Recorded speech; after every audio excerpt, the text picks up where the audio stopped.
स्वराध्या entertainment व Manish Patil foundation यांच्या संयुक्त विद्यमाने 4 जानेवारी ते 21 जानेवारीला झालेल्या 401 तासाचे वर्ल्ड रेकॉर्ड पूर्ण करून भारताच्या इतिहासात अमरावतीचे नाव प्रथम क्रमांकावर नोंदविल्याबद्दल या कार्यक्रमात ज्या कलाकारांनी भाग घेतला होता त्यांना 16 फेब्रुवारी रोजी प्रमाणपत्र वितरण व सन्मान सोहळा आयोजित करण्यात आला आहे। हा वर्ल्ड रेकॉर्ड सतत 18 दिवस 18 रात्र 1 मिनिट सुद्धा न थांबता सुरू राहिला। 4 जानेवारी 2025 ला रात्री 8 वाजता या वर्ल्ड रेकॉर्डला सुरुवात होऊन 21 जानेवारी 2025 ला दुपारी 1 वाजता हा वर्ल्ड रेकॉर्ड पूर्ण झाला। या कार्यक्रमात एकूण 550 कलाकार सहभागी होऊन विविध कलाकारांनी आपली कला एकाच मंचावरून सादर केली। या पत्रकार परिषदेला दिनकर तायडे, स्वामिनी तायडे, चंद्रकांत पोपट, राजेंद्र ठाकरे, गणेश बिजवे,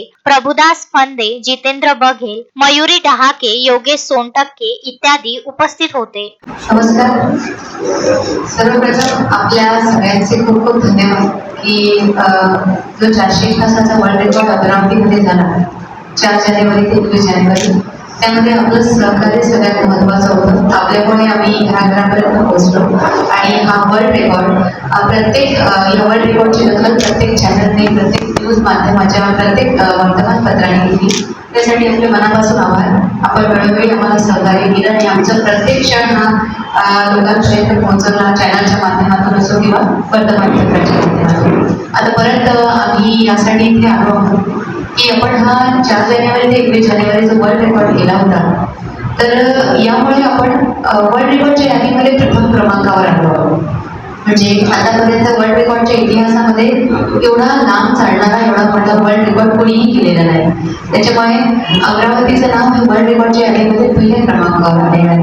आणि 21 तारखेला जो वर्ल्ड रेकॉर्डचा शेवटचा दिवस म्हणजे सांगता होती, त्या दिवशी आपल्याला ते सर्टिफिकेट मिळालं होतं, म्हणजे प्रवीण सर्टिफिकेट। आणि येणाऱ्या 16 फेब्रुवारी 2025 रोजी आपल्याला वर्ल्ड रेकॉर्डचं मेन सर्टिफिकेट मिळतं। आणि याच दिवशी आपल्या वर्ल्ड रेकॉर्डमध्ये ज्या अनेक कलाकारांनी सहभाग घेतला त्यांना सुद्धा प्रमाणपत्र मिळणार आहे, त्यांचे सुद्धा अभिनंदन आपण करणार आहोत, त्यांचा सुद्धा सन्मान आपण करणार आहोत।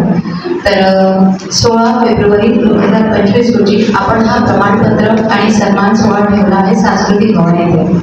जो प्रमाणपत्र वितरण तर राहीलच, त्याचबरोबर 5 वाजतापासून हा कार्यक्रम सुरू होईल आणि काही मनोरंजन म्हणून काही निवडक गीते, समजा छत्रपती शिवाजी महाराजांची जयंती आहे या महिन्यात, तर आपण त्या जयंतीच्या निमित्ताने सुद्धा काही शिवगीते, काही देशभक्ती गीते आणि काही ते चित्रपट गीते सुद्धा घेणार आहोत। आणि त्यानंतर या कार्यक्रमाचं प्रमाणपत्र वितरण सोहळा होणार आहे। अशोकभाई जोशी, विदर्भ न्यूज, अमरावती।